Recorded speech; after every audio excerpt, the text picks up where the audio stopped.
Paste করছি, আদা, 2টা কাঁচা লঙ্কা ফাড়িয়া দিয়া এটা পেস্ট করি। এখন এটা সম্বাসে দিই, একটু সম্বাসে দিয়ে দিই, অল্প জল দিই, মেলাকে থাকলাম।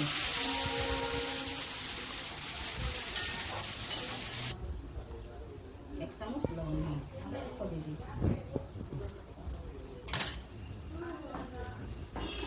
মালাম থাকতে যত পাতলা নিব তত তরকারি স্বাদ হবে। এখানের মধ্যে আলু আর মুখে আমি সিদ্ধ করে রাখছি, এখন আমি এটা দিই।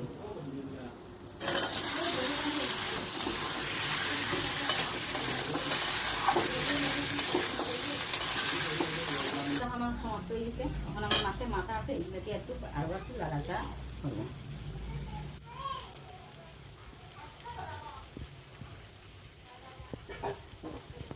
মাছের মাথা দিয়ে একটু নাড়াচাড়া করে জল দিয়ে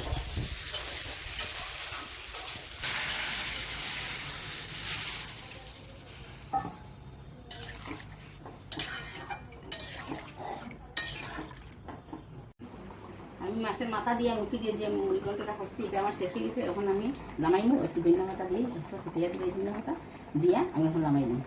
আপনাদের যেরকম রান্না ভালো লাগে একটা লাইক করবেন।